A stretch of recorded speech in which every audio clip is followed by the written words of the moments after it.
ఇప్పుడు బీఆర్ఎస్‌ని ఓటమి చెందేంత వరకు ఎందుకు అవమానాలను భరించారు? అంటే మళ్ళీ టీఆర్ఎస్ అధికారంలోకి వస్తే పదవులు రాకపోతాయా అనే స్వార్థం ఉందా? లేకపోతే ఇంకేమైనా? అంతకుముందే ఉప ముఖ్యమంత్రి పోయింది. ఉన్న ఎమ్మెల్యే పదవి కూడా ఇవ్వలేదు. అయినా కూడా పార్టీకి వీర విధేయుడుగా ఉండే క్రమం. నాకు 2 బాధ్యతలు అప్పచెప్పడం జరిగింది 2023 ఎన్నికల్లో. ఒకటి, గణపురం నియోజకవర్గాన్ని గెలిపించుకోవాలి, నువ్వు ఇన్ఛార్జిగా జనగాంకు ఉండాలి, జనగాంలో గెలిపించుకోవాలని చెప్పడం జరిగింది. ఎప్పుడైతే ఈరోజు అభివక్త వరంగల్ జిల్లాలో 2 గెలిస్తే అవి 2 కూడా నా కోటాలోనే, అంటే నా నియోజకవర్గం, నన్ను నియోజకవర్గం ఇన్ఛార్జిగా పెట్టిన జనగాం. సో ఈ 2 ఉద్దేశం ఏంటి? వీర విధేయుడిగా ఉండడమే కాకుండా ఇచ్చిన బాధ్యతలు నెరవేర్చినప్పటికీ అధికారం రాలేదని చెప్పేసి నేను గెలిపించినంత మర్చిపోయి కనీసము కట్టెసి కాల్ లేదు, అప్రిసియేషన్ లేదు, పిలిచి మాట్లాడడం లేదు. రేపు ఎట్లాగో ఎమ్మెల్సీ ఇవ్వట్లేదు, నాకు ఇచ్చిన హామీలలో రైతు బంధు సమితి చైర్మన్ అది పోయింది, తర్వాత ఎమ్మెల్సీ ఇచ్చి మంత్రి అన్నారు అది పోయింది. ఉన్న ఎంపీ ఉంటే కష్టమే ఎంపీ గెలవడం ఎక్కడ వరంగల్లో, ఎందుకంటే 7 నియోజకవర్గాలు ఉంటే 6 నియోజకవర్గాల్లో కాంగ్రెస్ గెలిచింది, ఒక నా నియోజకవర్గం గణపూర్ మాత్రమే బీఆర్ఎస్ పార్టీ గెలిచింది బికాస్ ఆఫ్ మీ. సో గెలిచిన క్రమంలో వారు గెలిపించినందుకు అప్రిషియేట్ చేస్తూ, రాజన్న నీకు ఇచ్చిన హామీ ప్రకారం నువ్వు ఇప్పటి నుంచి వెళ్ళిపో, రంజిత్ రెడ్డి గారికి అయితే ఎట్లయితే చెప్పారో పిలిచి నువ్వు పని చేసుకో అని నన్ను వరంగల్ జిల్లాకి పిలిచి చెప్పాలి. ఎందుకంటే నేను చేసిన త్యాగం అంత గొప్పది. సత్య వరకు ఎమ్మెల్యే టికెట్ నాకు ఇవ్వాలా, అది పోను అయినా కూడా ఇంకా విధేయతను మీకు ఇవ్వనప్పుడు గెలుపు బాధ్యతను మన భుజాల మీద పెట్టారు. అప్పటికే పార్టీలో అవమానాలను ఎదుర్కొంటున్నాను అని మీరు అన్నప్పుడు ఎందుకు ఇంకా ఆ పార్టీలో ఎన్నికల ఫలితాల వరకు వేచి చూశారు? ఇప్పుడు మాత్రమే ఎందుకు బీఆర్ఎస్లో నిరంకుశత్వం కనబడుతుంది, అప్పుడు ఎందుకు కనపడలేదు అని అడుగుతుంది. ఎప్పుడైనా కూడా బాయిలింగ్ పాయింట్ వచ్చినప్పుడు మాత్రమే నీళ్లు మరిగిన తర్వాతనే పైన పొంగడం జరుగుద్ది.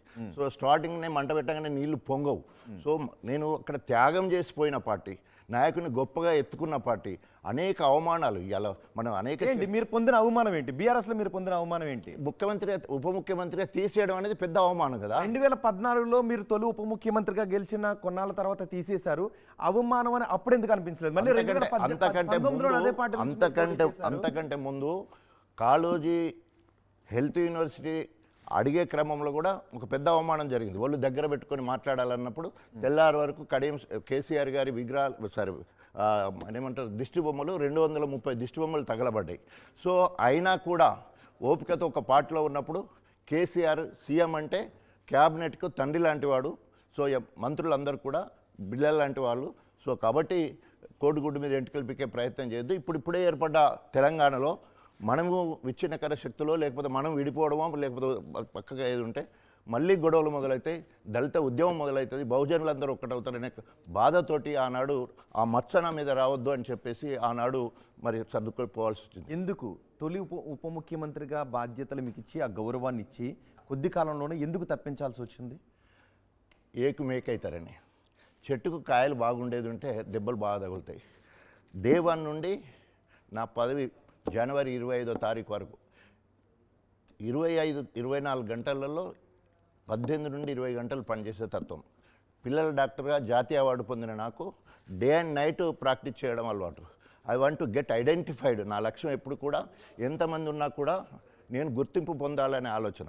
ఉన్న 10 సీఎం తీసేస్తే 17 మంత్రుల్లో అందరికంటే గొప్పగా పనిచేయాలనే ఆలోచనతో హాస్పిటల్ నిద్ర అని ఒక కొత్త కాన్సెప్ట్ తీసుకొని ఏజెన్సీ ప్రాంతాల్లో భద్రాచలం హాస్పిటల్ కావచ్చు, ఉట్నూరు కావచ్చు, పక్కన ఏటూరు నగరం కావచ్చు, సెంచుపల్లెలకు కూడా డిప్యూటీ సీఎం హెల్త్ మినిస్టర్గా ఉండి అక్కడ రాత్రి హాస్పిటల్ నిద్ర చేయడం జరిగింది.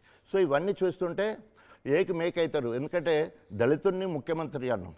సో దళితుడు ముఖ్యమంత్రి కాదు, ఉప ముఖ్యమంత్రిగా తిరుగుతున్నాడని చెప్పేసి సిలువలు పలువలు చేసి తన అనుచరులు చెప్పినని కేసీఆర్ గారే చెప్పాడు. ఎందుకు ఇట్లా తీసుకున్నాను మళ్ళీ ఆయనే పిలిపించి మాట్లాడప్పుడు నీ మీద సిలువలు పలువలు చేసి చెప్పిళ్ళు, ఐఎమ్ ఎక్స్ట్రీమ్లీ సారీ, నీ స్థాయి తగ్గకుండా నీకు అవకాశం కల్పిస్తా, నీ నియోజకవర్గంలో ఎవ్వరు కూడా ఏలు పెట్టరు అని చెప్పి ఆనాడు పిలిచి మాట్లాడడం జరిగింది. మీరు సహజంగా కొంచెం సెన్సిటివ్గా ఉంటారు, ఎమోషనల్ అవుతారు. ఆ రోజు ఏడుపు వచ్చిందా మీకు?